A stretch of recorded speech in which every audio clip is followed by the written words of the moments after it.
Assalamualaikum warahmatullahi wabarakatuh. Uh, Bismillahirrahmanirrahim.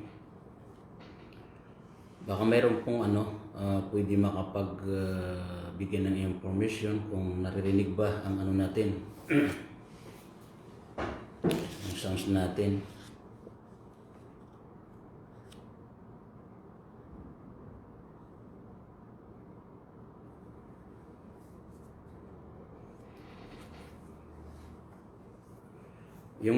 Kung mayroon pong nanonood sa mga brother, mga sisters, paki-inform lang yung sounds natin kung okay para makapagsimula tayo.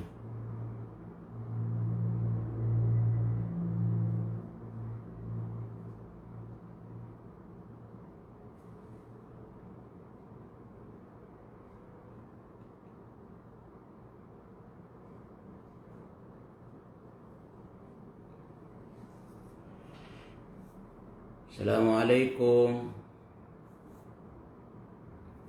Sino po ang nandito? Paki-inform lang yung sound system natin kung okay. Si Amira Singuan, Masya Allah. Waalaikumsalam, Ustaz.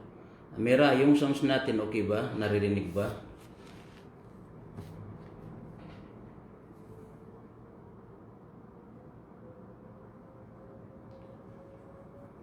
Yung sounds natin na hindi ako sigurado kasi may problema sa headset natin. Okay naman, Ustaz, clear po. Okay, jazakallahu khairan.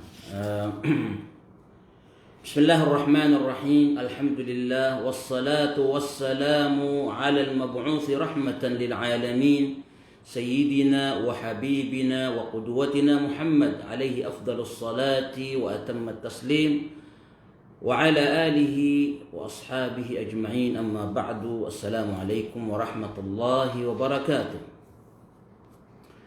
Ang lahat ng pagpupuri at pasasalamat ay ukol lamang kay Allah subhanahu wa ta'ala na ating nag-iisang Diyos na tagapaglikha.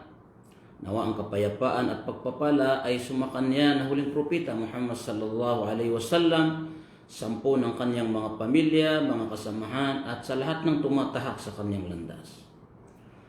Mga magulang at kapatid sa pananampalatayang Islam, andito na naman tayo para magkaroon ng bagong pagtalakay sa isang mahalagang aklat, na ito ay pinamagatang Fadlul Islam, ang kainaman ng Islam, na isinulat ng isang kilalang eskolar ng ating mga Muslim na walang iba kundi si Sheikhul Islam Muhammad bin Abdul Wahhab.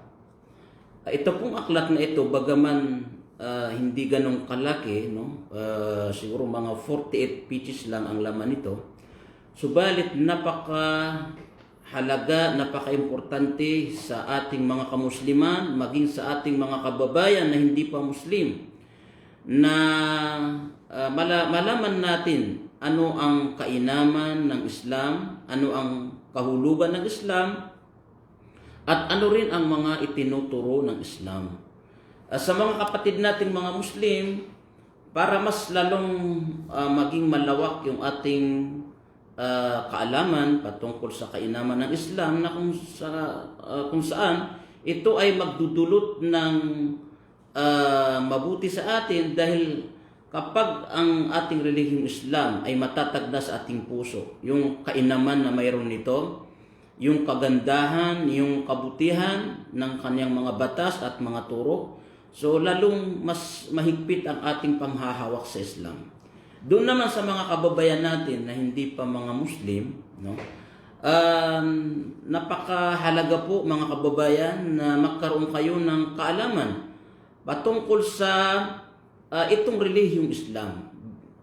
Sabihin natin na hindi niyo matanggap o kaya wala pa sa inyong plano na yakapin ng Islam, subalit yung pagkakaroon niyo ng kaalaman, idea patungkol sa katuruan ng Islam ay napakalaking halaga sa inyo, dahil unang-una, kung mayroon kayong mga gustong linawin patungkol sa katuruan ng Islam, gusto niyong itanong, gusto niyong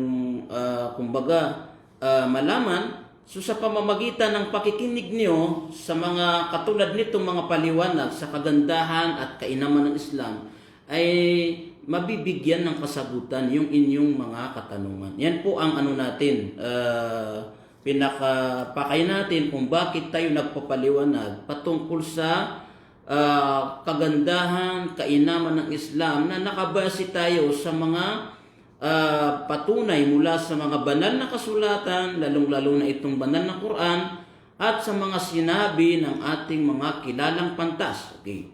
So itong aklat na ito na pinamagatang Fadlul Islam, kainaman ng Islam, ay ipapaliwanag niya sa atin ano ang kahulugan ng Islam, ano ang mga katuruan ng Islam, ano ang mga patunay sa mga katuruan ng Islam, at gaano kaganda ang katuruan ng Islam. Yan ang ipapaliwanag sa atin itong aklat na ito na isinulat ng isang kilalang ulama, kilalang iskolar ng mga Muslim, walang iba kundi si Sheikhul Islam Muhammad bin Abdul Wahhab rahimahullahu ta'ala. Okay, mga kapatid, bago natin pasukin ang pagtalakay dito sa aklat na ito, so nais natin muna ipakilala ang nagsulat sa aklat na ito. Sino nga ba itong si Sheikhul Islam Muhammad bin Abdul Wahhab? Itong si Sheikhul Islam Muhammad bin Abdul Wahhab ay isang Arabo na kilala ang kanyang pamilya sa pagiging relihiyoso, maalam, puno ng kaalaman ng kanilang tahanan. At itong si Sheikhul Islam Muhammad bin Abdul Wahhab ay namulat sa pamilya na makadiyos, relihiyoso, pamilya na may kaalaman sa katuruan ng Islam. Ito ay pinanganak sa taong 1206, no, sa ipinanganak sa 1115 sa Hijra Kalendar, no, ipinanganak siya sa 1115 sa Hijra Kalendar, na ito ay 1703 sa Gregorian, no, at siya ay namayapa sa taong 1206 ng Hijra, 1791 sa Gregorian Calendar. Ibig sabihin, itong sheikh na ito ay namuhay siya ng 88 years dito sa daigdig. Okay. So itong sheikh na ito ay dito ipinanganak sa Saudi Arabia.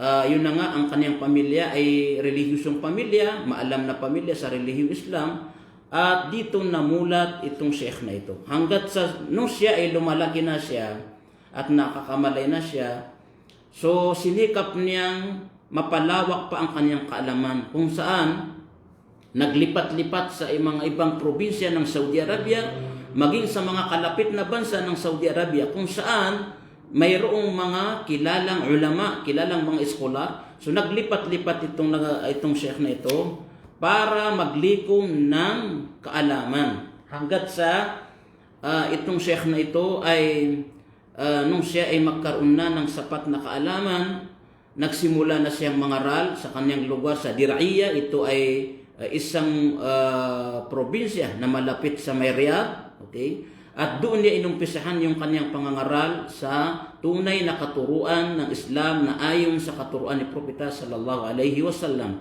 hanggat sa naipakilala niya yung kanyang pagtuturo sa buong kaharian ng Saudi Arabia. At sa panahon na iyon ay kilala itong bansa na kung saan talamak dito ang mga gawaing ipinagbabawal sa Islam, no, katulad ng pagsamba ng mga libingan, yung mga tao na kung saan lumalapit sila sa mga libingan, sa halip na manalangin kay Allah subhanahu wa ta'ala, humingi ng tulong kay Allah subhanahu wa ta'ala, doon sila lumalapit sa mga libingan. Talamak din dito ang tinatawag na mga sihar, yung mga karunungang itim, yung pagsasalamangka. Talamak dito sa bansang ito. So itong si Sheikh Muhammad bin Abdul Wahhab ay kabilang sa naging dahilan para matigil itong mga gawain na hindi kaaya-aya sa katuruan ng Islam o labag mismo sa kalooban ng ating tagapaglikha na si Allah subhanahu wa ta'ala. Hanggat sa maluwag na tinanggap ng mga tao ang katuruan nitong sheikh na ito, si Muhammad bin Abdul Wahhab, hanggat sa unti-unti nang nawawala itong mga masasama, mga bawal na gawain dito sa buong kaharian ng Saudi Arabia at sa mga malalapit na lugar dito sa Saudi Arabia.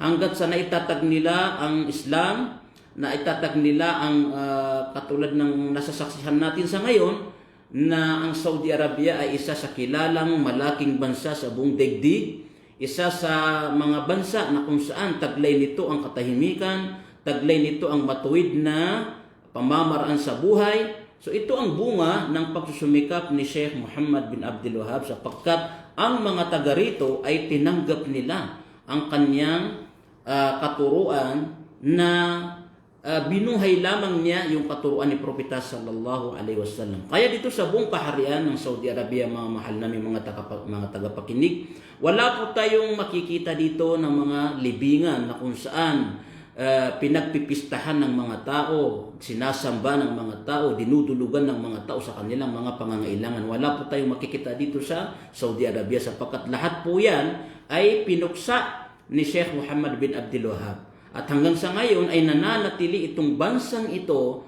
na sinisikap nila na maging malayo sila sa anumang shirk, anumang pagtatambal kay Allah subhanahu wa ta'ala. So yan po ang maikli na pagpapakilala natin sa nagsulat ng aklat na ito, okay? Na walang iba kundi si Sheikhul Islam Muhammad bin Abdul Wahhab rahimahullahu ta'ala.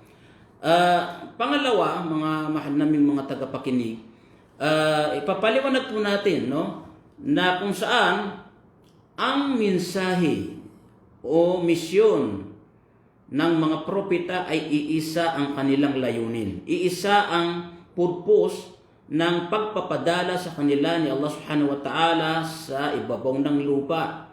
Walang iba kundi ang ituro sa mga tao na walang dapat sambahin maliban na lamang kay Allah subhanahu wa ta'ala. Yan ang tinatawag natin na tauhid. Kung ating babalikan ang mga sinaunang propeta, kay Propeta sallallahu alaihi wasallam, katulad ni Propeta Nuh, Propeta Noah, si Propeta Solomon, si Propeta Jacob, lahat ng mga propetang nauna kay Propeta sallallahu alaihi wasallam, ating makikita na iisa yung kanilang mensahe, walang iba kundi ituro sa mga tao na walang tunay na Diyos na dapat sambahin maliban kay Allah subhanahu wa ta'ala. Katulad lamang ng sinasabi sa banal na Quran ayon kay Propeta Nuh, Propeta Noah alayhi salatu wassalam, no? O kaya Propeta Noe. Sinabi ni Allah subhanahu wa ta'ala, sinabi ni ayon sa kanyang paglalarawan sa mga turo ni Propeta Nuh alayhi salatu wassalam, sabi ni Nuh, ya qaumi i'budullaha ma lakum min ilahin ghayru. So malinaw po yan, mga kababayan. Si Propeta Noah o Noe, ang kanyang itinuturo sa mga tao nung kanyang kapanahunan ay walang iba kundi sambahin ang nag-iisang tagapaglikha. Kung kaya sinabi niya, ayon sa isang talata sa banal na Quran, sa Suratul A'raf, sinabi rito, o aking mga ummah, o aking mga tagasunod, wala kayong sambahin ninyo si Allah subhanahu wa ta'ala na kung saan wala kayong dapat sasambahin, wala kayong Diyos na maliban lamang sa Kanya. Okay, so malinaw po yan na si Propeta Nuh alayhi salatu wassalam, nung kanyang kapanahunan, ang kanyang itinuturo sa mga tao ay sambahin lamang ang nag-iisang Diyos. Dumating na naman ang ibang mga propeta katulad ni Hud, katulad ni Saleh, katulad ni Ibrahim, alayhimus salatu wassalam. Lahat ng mga propetang sunod-sunod. So iisa yung kanilang sinasabi, u'budullaha wattaqu, sambahin ninyo si Allah subhanahu wa ta'ala at matakot kayo sa Kanya. Ganyan din, si Ibrahim, anong sinabi niya sa kanyang mga tauhan, si Propeta Saleh, sinabi niya sa kanyang mga tauhan, Ya qaumi abudullaha ma lakum min ilahin ghayro. O aking mga angkan, aking mga kamag-anak, o aking mga taga-sunod, wala kayong sambahin ninyo si Allah subhanahu wa ta'ala na ating nag-iisang Diyos na walang tunay na Diyos na maliban lamang sa Kanya. So mga kapatid, ibig sabihin, ang mga propeta, simula kay Adan, hanggang kay propeta Muhammad sallallahu alaihi wasallam, ang mga sunod-sunod na propeta, Noah, Abraham, Sulaiman, Jacob, si Jesus, si Moses, lahat sila ay nagturo na walang dapat sasambahin maliban kay Allah subhanahu wa ta'ala. So mga kapatid, ang mensahe ng mga propeta na wala tayong dapat sasambahin maliban kay Allah subhanahu wa ta'ala, yan po ang ibig sabihin ng Islam. Yan ang Islam. Ang ibig sabihin ng Islam, yung pagsuko, pagtalima na walang tunay na Diyos na dapat sambahin maliban na lamang kay Allah subhanahu wa ta'ala na ating nag-isang Diyos na lumikha sa atin. So yan ang Islam. So malinaw na ang mga propeta, ang kanilang relihiyon na itinuturo sa mga tao ay Islam, walang iba kundi ang pagsamba sa nag-iisang Diyos. So, okay mga kapatid, mga kababayan, papasok na tayo dito sa aklat na ating tinatalakay na pinamagatang ang kainaman ng Islam. Ano ang kainaman ng Islam? Okay, bakit natin sinasabi na ang Islam ang pinaka mabuting relihiyon, nag-iisang matuwid na relihiyon? Sapagkat napatunayan po natin sa una na lahat ng propeta ang kanilang itinuturo sa mga tao ay sambahin ang nag-isang Diyos. Maging ang mga kababayan nating mga Kristiyano, kung babasahin ninyo ang Biblia, wala tayong matatagpuan dyan na ipinag-uutos ni Hesus Kristo o si Isa alayhi salatu wassalam na sambahin siya o kaya sumamba ng ribulto, kundi ang ating matatagpuan sa Biblia na hawak ng ating mga kababayang Kristiyano ay sambahin ang nag-iisang Diyos na lumikha. Yan po ang malinaw na katuruan ni Hesus Kristo. Sambahin ang aking Ama, ng inyong Ama, ng aking Diyos na nasa langit. So yan po ang pinakamalinaw na katuruan ni Hesus Kristo. Si Hesus Kristo kapag siya ay tumatawag, nangangailangan, sino nga ba ang kanyang tinatawag? Saan ba siya lumalapit? Walang iba kundi ang kanyang Diyos, ng ating Diyos na lumikha ng lahat. So ibig sabihin, si Hesus Kristo, mga mahal namin mga kababayan, malinaw po ang kanyang relihiyon. Ang kanyang relihiyon ay Islam. Sinasamba po niya ang nag-isang Diyos na lumikha sa kanya, lumikha sa kanyang nanay na sa Birhen Maria, lumikha sa angkan ng Israel. So wala pong itinuro kailanman si Hesus Kristo ayon sa Biblia na dapat sasambahin ng tao maliban na lamang sa nag-iisang Diyos na tagapaglikha. So yan po ang Islam, yan din ang mensahe ng mga Muslim, yan din ang mensahe ni Propeta Muhammad sallallahu alaihi wasallam na dapat nating sambahin ang ating tagapaglikha na si Allah subhanahu wa ta'ala. Okay, mga kapatid na mga tagapakinig, narito ang ilan sa mga patunay sa pagiging maganda ng Islam. O di kaya, ang Islam ang nag-iisang relihiyon na nasa matuwid, ang Islam ang nag-iisang relihiyon na nais ni Allah subhanahu wa ta'ala sa tao. At tanging nag-iisang relihiyon na tatanggapin ni Allah subhanahu wa ta'ala. Wala pong relihiyon. Tandaan po natin yan mga kababayan. Wala pong relihiyon na tatanggapin si Allah subhanahu wa ta'ala maliban na lamang sa Islam. Bakit? Kasi sinabi niya Ito sinabi niya, Al-yawma akmaltu lakum dinakum wa atmamtu alaykum ni'mati wa raditu lakumul Islam dina. So yan po, isa po yan sa mga patunay na walang pong relihiyon na tatanggapin si Allah subhanahu wa ta'ala maliban sa Islam. Sinabi niya sa araw na ito'y sinabi niya sa kapanahunan ni Propeta sallallahu alaihi wasallam, no? Sinabi niya, sa araw na ito ay aking ginagawang ganap at kumpleto ang inyong relihiyon. Okay. At ang aking mga biyaya sa inyo ay naging ganap na. Waraditu lakumul Islam dina, at aking kinalulugdan sa inyo na ang Islam ang inyong magiging relihiyon. So napakalinaw po yan, mga kababayan. Ang sinasabi ng ating Panginoon, ng ating tagapaglikha na si Allah subhanahu wa ta'ala, wala po siyang kalulugdan na relihiyon maliban sa Islam. Kung kaya sinasabi natin, ang Islam ang nag-iisang relihiyon na tatanggapin ng ating tagapaglikha.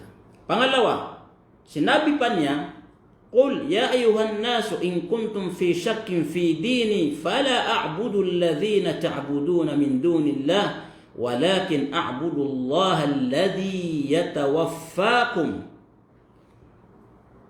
Ibig sabihin, sa pinakamalapit na kahulugan nito sa wikang Pilipino, sabi rito, o kayong sangkatauhan, kung kayo ay may pagdududa sa aking relihiyon, no, si Propeta Muhammad, sinasabi niya ito sa mga tao, kung kayo ay may pagdududa sa aking relihiyong Islam, kailanman hindi ako sasamba sa inyong mga sinasamba, no, na mga ribulto. Hindi ako sasamba sa inyong mga sinasamba na bukod pa kay Allah subhanahu wa ta'ala. Subalit, aking sasambahin lamang si Allah na siya ang kukuha sa inyong kaluluwa. Ibig sabihin, siya ang papatay sa inyo. So malinaw po yan na si Propeta sallallahu alaihi wasallam, diniin niya na wala pong relihiyon na kanyang tatanggapin kung saan utos sa kanya ng tagapaglikha maliban na labang sa Islam. Hindi siya sasamba ng mga ribulto, hindi siya sasamba ng anumang mga sinasamba na bukod pa kay Allah subhanahu wa ta'ala, sapagkat ang dapat lamang sambahin ay yung nag-iisang Diyos na lumikha ng tao at siya rin ang papatay sa taong ito. Okay, so maliwanag po yan, mga mahal naming mga tagapakinig, na ang Islam ang nag-iisang relihiyon na tumutukoy sa tunay na pagsamba sa nag-iisang tagapaglikha. Okay. Isa pa sa patunay na kagandahan at kainaman ng Islam, mga kapatid, yung sinabi ni Allah subhanahu wa ta'ala, Ya ayyuhalladhina amanu taqullaha wa aminu bi rasulihi yu'tikum kiflayn min rahmatihi wa yaj'al lakum nuran tamshuna bihi wa yaghfir lakum wallahu ghafurur rahim. Isa po itong patunay, mga kapatid at mga kababayan, na ang Islam ang pinakamainam na relihiyon. Ang Islam ang dapat nating tahaking relihiyon sapagkat ito ang magbibigay sa atin ng gantimpala mula kay Allah subhanahu wa ta'ala, at ito ang magbibigay sa atin ng liwanag sa kabilang buhay, na kung saan hindi lang sa kabilang buhay kundi maging dito sa daigdig ay magkakaroon tayo ng liwanag sapagkat tayo ay mamumuhay sa ilalim ng kagustuhan ni Allah subhanahu wa ta'ala. Yan po ang liwanag. At pagdating sa kabilang buhay, makuha din natin yung liwanag na walang iba kundi ang paraiso. So yun ang ibig sabihin ng sinabi ng subhanahu wa ta'ala, o kayong mga mananampalataya, matakot kayo kay Allah subhanahu wa ta'ala at sundin niyo ang mga propeta. At sinumang matakot kay Allah at sumunod sa mga propeta, magkakaroon sila ng dalawang parte sa mga biyaya ni Allah subhanahu wa ta'ala. At pagkakalooban sila ng liwanag na kung saan yun ang kanilang magiging liwanag habang sila ay namumuhay. Ang liwanag po, mga kababayan, na tinutukoy dito ay yung liwanag na ikaw ay nakakasunod ka sa tunay na tagapaglikha at patatawarin sa inyo ang inyong mga kasalanan. Ibig sabihin, pag ikaw ay naging Muslim at kinilala mo si Allah bilang nag-iisang tunay na Diyos, anong unang bibigay sa iyo? Bibigyan ka ng dalawang parte doon sa mga gantimpala. Pangalawa, bibigyan ka ng liwanag na habang ikaw ay namumuhay dito sa digdig ay mayroon kang liwanag. Yung liwanag, yung guidance na bigay sa iyo ni Allah subhanahu wa ta'ala, na kung saan alam mo kung paano ka mamumuhay ayon sa kagustuhan ni Allah subhanahu wa ta'ala. At liwanag sa kabilang buhay dahil ikaw ay mapapabilang sa mga papapasukin sa paraiso. وَيَغْفِرْ لَكُمْ ذُنُوبَكُمْ وَيَغْفِرْ لَكُمْ at patatawarin pa niya ang ating mga kasalanan. Okay, patatawarin niya ang ating mga kasalanan. Wallahu ghafurur rahim. Tunay na si Allah subhanahu wa ta'ala ay mapagbigay, mapagpatawad at mahabagin. Okay. So, mga kapatid, malinaw po sa atin na kapag tayo ay naging Muslim, napakalaki po ang bigay sa atin ni Allah subhanahu wa ta'ala ng mga gantimpala, mga kabutihan na napapaloob dito sa Islam, no? Yung pagkakaroon natin ng matuwid na pananampalataya, bibigyan tayo ng Allah subhanahu wa ta'ala ng liwanag, patatawarin ni ating mga kasalanan. So huwag po natin sayangin itong mga pagkakataon na ibibigay sa atin ni Allah subhanahu wa ta'ala kapag tayo ay naging Muslim. Okay? Huwag po natin kalilimutan, ang tinatalakay po natin ay ang kainaman ng Islam. Ang kainaman ng Islam. Sa isang hadith na sinabi ni Ibn Umar radiyallahu ta'ala anhu bilang paglalarawan kung ano ang kainaman ng pagiging isang Muslim. Sabi ni Abdullah bin Umar radiyallahu ta'ala anhu, kung saan sinabi ni Propeta sallallahu alaihi wasallam, sinabi niya, kayo ay maihahalin tulad, no? Si Propeta Muhammad sallallahu alaihi wasallam ay nilarawan niya yung pagkakaiba ng mga Hudyo, Kristiyano at Muslim. Kung kaya sinabi ni Propeta sallallahu alaihi wasallam, kayo ay maihahalin tulad na katulad ng mga Hudyo, no? Kayong mga Muslim at ng mga Hudyo at mga Kristiyano ay katulad ng isang lalaki na kumuha siya ng mga tauhan, no? Kumuha siya ng mga tauhan, ng mga trabahador, kumbaga. At din sinabi niya sa kanila, magtrabaho kayo sa kalahating araw. Magtrabaho kayo sa kalahating araw at mayroon kayong makukuha sa akin na sweldo o kaya gantimpala. So nagtrabaho ang mga Hudyo ng kalahating araw. Nagtrabaho ang mga Hudyo ng kalahating araw. Gayon din ang mga Kristiyano, inalok din sila ng katulad ng inalok dun sa mga Hudyo. Kung kayo ay magtatrabaho ng kalahating araw, bibigyan kayo ng reward o kaya gantimpala. So nagtrabaho naman ang mga Kristiyano, mga Nasara ng kalahating araw. Samantala, sabi ni Propeta sallallahu alaihi wasallam, kayong mga Muslim ay sinabihan lang kayo na magtrabaho kayo mula sa asar, no, mula sa sa hapon, no, hanggat sa paglubog ng araw. Ibig sabihin, napakaliit na panahon yung ibinigay na trabaho sa mga tagasunod ni Propeta sallallahu alaihi wasallam. No, tandaan natin, yung mga Hudyo kalahating araw, yung mga Kristiyano kalahating araw. Din yung mga tagasunod ni Propeta sallallahu alaihi wasallam, pinagtrabaho sila mula sa oras ng asar hanggat sa paglubog ng araw. So siguro kung titingnan natin sa ngayon ay baka wala pang 3 oras, no? Parang wala pa sa 3 oras yung pinagtrabahuan ng mga tagasunod ni Propeta sallallahu alaihi wasallam, yung mga Muslim. Then yung binigay na ibibigay na gantimpala sa mga Hudyo at Kristiyano ay gagawing doble at ito ay ibibigay sa mga Muslim. Ito ay ibibigay sa mga Muslim. Okay. So siyempre, normal magrereklamo yung mga Hudyo, magrereklamo yung mga Kristiyano. Sabi nila, bakit kami malaki yung pinagtrabahuan namin hating araw, kalahating araw. Kami rin, sabi rin ng mga Kristiyano, kami rin ay nagtrabaho ng kalahating araw. Bakit ganun ang nangyari? Yung mga Muslim na mga tagasunod ni Propeta Muhammad sallallahu alaihi wasallam ay nagtrabaho lang ng ilang oras, ay mas malaki yung kanilang matatanggap na gantimpala.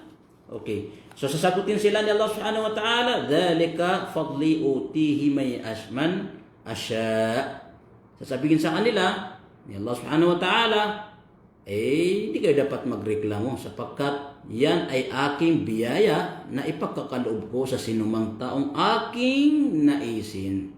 Okay. So ibig sabihin, dito sa hadith na binanggit natin na sinabi ni Propeta sallallahu alaihi wasallam, bilang kainaman ng Islam, bilang kainaman ng mga Muslim, yung gantimpala, yung pinagtrabahuan ng mga Hudyo at mga Kristiyano ay yung kanilang bukod sa malaking oras ang ginugol nila, samantalang mga Muslim ay saglit lang yung kanilang trabaho at dinubli sa kanila yung gantimpala. So ito ay palatandaan ng kahigitan ng Islam.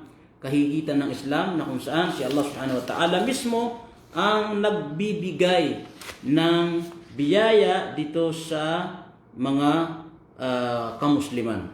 Okay. So mga mahal naming mga tagapakinig, mga kababayan namin, malinaw po ang ating paliwanag patungkol sa kahigitan ng Islam. Nawa may napulot tayong aral dito. At inshallah tuloy-tuloy natin ipapaliwanag ang aklat na ito na pinamagatang kainaman ng Islam hanggat sa magkaroon tayo ng sapat na kaalaman. Paano natin sasabihin na ang Islam ay nakakahigit sa iba pang relihiyon at ng mga tagasunod nito na mga Muslim ay nakakahigit sila sa mga hindi Muslim. So ito po ang patutunayan ng aklat na ito na ating tinatalakay. Inshallah, kapag tayo ay may oras at medyo nakikisama ang signal ng internet, so ipinapaliwanag natin ito mula Friday, Saturday, Sunday, Monday. Ibig sabihin 4 na araw. Sa loob ng 30 minuto, 30 minutes, sa ganitong oras ay lagi tayong sumubaybay dito sa pagtalakay natin sa kainaman ng Islam. Maraming salamat mga kapatid na mga nakinig. Medyo bumati muna tayo sa mga brothers natin na mga nandyan, no? Mashallah, si Brother Elvis, si Brother Ishaq Elvis, no? Nasa ano siya sa medyo may kalayuan, no? Si Sister Amira Marfil Singuan, mashallah, ano din ito. Si Brother Dexter na nasa Dubai. Si Brother Ustad Salman, nandyan din siya. Inshallah, marami kanina yung mga brothers natin, mga sister na nakikinig. I-share po natin mga brothers itong live natin, lalong-lalo na sa mga kababayan natin para magkaroon sila ng kaalaman kung gaano kaganda, gaano kahigit itong Islam na ating relihiyon at gaano katotoo na ito ang nag-iisang relihiyon na tatanggapin ni Allah Subhanahu wa Ta'ala sa tao at wala ng iba pa. Okay, muli kami nagpapasalamat sa inyo. Nawa ang gantimpala ni Allah Subhanahu wa Ta'ala igawad sa inyo. Pagpalain kayo ni Allah Subhanahu wa Ta'ala saan man kayo lugar naroroon at ng inyong mga pamilya, ilayo kayo sa anumang masama, anumang pagsubok at ang mga biyaya ni Allah Subhanahu wa Ta'ala ang ibigay niya sa atin. Wa akhiru da'wana alhamdulillahi rabbil alamin. Hanggang dito lamang. Wassalamu alaikum warahmatullahi wabarakatuh.